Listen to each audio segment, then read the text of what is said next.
다음 달에 발사될 누리호 시험 발사체 비행 모델이 나로 우주센터에서 공개됐습니다. 우주 선진국들의 전문가들도 한국형 발사체 개발 과정에 큰 관심을 보였습니다. 광양 세풍산단에 기능성 융복합 소재 지원센터가 준공됐습니다. 산업단지의 인프라가 구축되고 있는데 낮은 분양률이 활성화의 변수입니다. 순천 지역의 현안 가운데 하나는 자원순환센터 중단에 따른 쓰레기 대란입니다. 관련 쓰레기 처리 문제를 논의하기 위한 공식 기구가 출범합니다. 순천 푸드아트 페스티벌이 내일 순천 중앙사거리 일원에서 개막합니다. 지역의 대표 먹거리와 예술작품이 공존하는 축제로 진행됩니다. 시청자 여러분 안녕하십니까? 여수 MBC 뉴스데스크입니다. 다음 달 발사될 한국형 시험 발사체 비행 모델이 고흥에 있는 나로 우주센터에서 공개됐습니다. 우주 선진국 전문가들도 짧은 기간에 이뤄낸 한국형 발사체 개발 과정에 찬사를 보냈습니다. 최우식 기자가 보도합니다. 2021년에 발사될 한국형 발사체의 이름은 누리호로 결정됐습니다. 과기정통부와 항우연은 누리호 발사에 앞서 그 핵심 기술인 75톤급 액체 엔진의 성능을 시험하기 위한 시험 발사체의 실제 비행 모델을 공개했습니다. 현재 발사대에 장착된 인증 모델과 똑같지만 상단부에 들어갈 질량 시뮬레이터만 빠진 상태입니다. 비행 모델 조립과는 별도로 발사대에서는 인증 모델에 산화제를 주입하는 사전 리허설 등이 진행되고 있어 시험 발사 일정에는 차질이 없을 전망입니다. 시험 발사의 성공은 75톤급 액체 엔진 개발의 성공을 의미합니다. 시험 발사 이후에는 1단에 들어갈 75톤급 액체 엔진 4기를 묶는 클러스팅 작업과 고도 200km, 진공 상태에서 점화될 개조된 75톤급 엔진을 장착한 2단 조립, 끝으로 1.5톤 무게의 실용 위성 조립과 그 위성을 목표 궤도까지 밀어올릴 7톤급 엔진을 장착한 3단 조립이 이루어집니다. 또 이 과정에서 극한적 상황에서 우리가 많은 새로운 기술들이 도출됩니다. 이 기술들이 산업체에 파급이 돼서 우리 전체 새로운 성장 엔진으로 우주 산업이 생태계가 확립될 수 있는 계기가 될 수 있고요. 비행 모델 공개에 맞춰 개최된 우주발사체 국제 심포지엄에는 러시아와 프랑스 등 우주 선진국의 발사체 전문가가 참석했습니다. 이들은 짧은 시간에 이뤄낸 한국형 발사체 개발 과정을 높이 평가했습니다. Impressed by your facilities and your test facilities. The fact that all this together, and also that your control rooms are very modern compared to the one we have in French Guiana that have been built more than 20 years ago. So it's very interesting visit. Thank you. 정부는 이번 시험 발사를 계기로 누리호 개발 성공에 한 걸음 다가설 것이라며 향후 미국 나사 등과 협력하게 될 달 탐사 계획에서도 우리의 입지가 강화될 것으로 기대하고 있습니다. MBC 뉴스 최우식입니다. 정부와 더불어민주당이 수도권 공공기관 122곳에 대한 이전 검토 작업에 착수한 것으로 알려지면서 전라남도가 유치 준비에 들어갔습니다. 전라남도는 수도권 공공기관 이전과 관련해 에너지와 농생명, 문화예술, 해양 분야 등 4개 부문을 핵심으로 정해 공공기관 유치에 나서겠다고 밝혔습니다.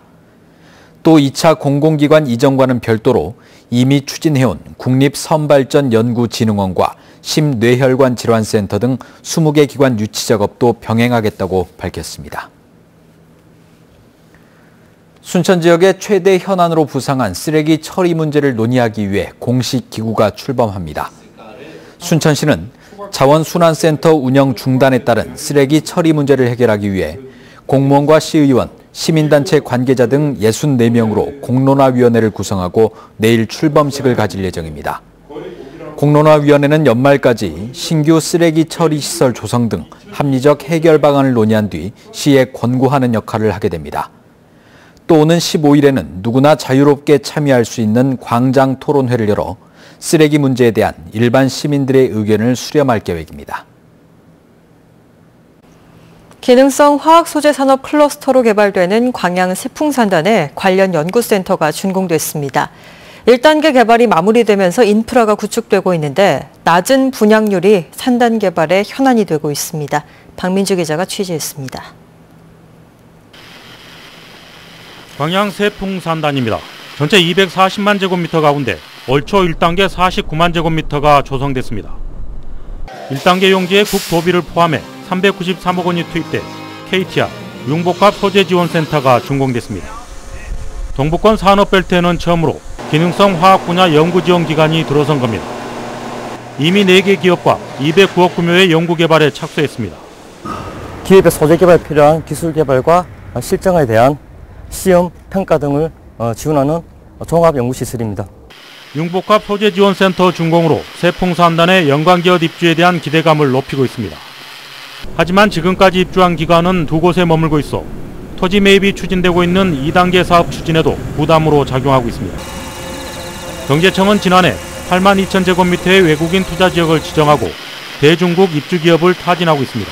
현재 중국 식품회사하고 긴밀하게 지금 협의를 해서 앞으로 2년 이내에 다 임대가 될 걸로 저희들이 예측을 하고 조만간에 큰 성과가 나올 걸로 지금 생각을 하고 있습니다.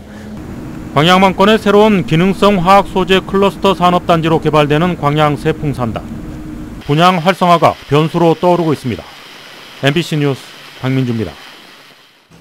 전남도 내 습지보호지역 지정 면적이 크게 증가했습니다. 전라남도는 현재 습지보호지역으로 지정된 순천과 보성, 신안 지역의 갯벌 81.92제곱킬로미터에 대해 올해 초 보호지역 확대를 정부에 건의한 결과 도내 습지보호지역이 1160.71제곱킬로미터로 대폭 확대 지정됐다고 밝혔습니다. 갯벌 1제곱킬로미터가 제공하는 연간 경제적 가치는 39억여 원으로 추정돼 습지보호지역 전체 경제적 가치는 4조 5천억 원에 이를 것으로 보입니다. 습지보호지역에서는 관련법에 따라 건축물 신축과 광물 채굴, 동식물 경작, 포획, 채취 등이 제한됩니다. 바다에서 고기를 잡는 선원들이 갈수록 줄고 있습니다. 그 빈자리를 외국인들이 채우고 있는데 이런 상황이 지속되면 수산업의 뿌리가 흔들릴 수밖에 없습니다. 보도에 김진선 기자입니다. 무더위 뒤에 서남의 어장이 본격적으로 열리고 있습니다. 10여 년 만에 출몰한 갈치는 지난해에 이어 올해도 잡히고 조기도 봄부터 풍어의 연속입니다. 문제는 어선의 인력난. 2007년 18,000여 명이었던 어선원이 10년 새 12% 감소했습니다. 어선을 타는 선원 10명 중 4명이 외국인으로 채워지고 있습니다. 내국인 선원도 60세 이상이 2015년 3,000여 명에서 2016년 5,600여 명으로 급증하는 등 빠르게 고령화가 진행 중입니다. 이게 선원이라고 하면 우리 젊은 세대들이 무조건 이렇게 뭐 3대 업종으로만 생각을 하는데 지금은 그렇지 않습니다. 지금 소득 부분에서도 육지에서 뭐 원양어선 탄 정도 수준으로 소득도 되고. 연근의 안강망과 유자망 어선 한 척의 승선 정원은 10명. 해수부의 외국인 선원 관리 지침에 따라 외국인 선원은 실제 탑승 인원의 60%, 최대 6명만 태울 수 있습니다. 외국인 선원 6명을 고용하려면 가뜩이나 부족한 내국인 선원 4명을 우선 구해야 해 어선들끼리 내국인 선원을 두고 다투는 상황입니다. 참 진짜 난해한 문제입니다. 나는 앞으로 선원들이 앞으로 구하기가 자꾸 어려워지는데 그 6대4 비율을 좀 어떻게 좀 조정을 해야 될 필요성을 우리가 느끼고 있는데 그 정부 측하고 협의를 해서 청년층 유입을 위해 내국인 어선원에게 병역 특례 혜택을 일부 주고 있지만 100톤급 이상 어선에 한정돼 있어 서남해를 누비는 연근의 어선들에게는 그림의 떡입니다. 어민들은 내국인 어선원의 양성과 외국인 선원 확대 등을 꾸준히 요구하고 있지만 법무부와 병무청, 선원노조 등 관계기관의 입장이 모두 달라 해법을 찾지 못하고 있습니다. MBC 뉴스 김진선입니다. 광양시가 침수 피해를 입은 광양 오일시장 상인들에게 피해 보상금을 지급하기로 했습니다.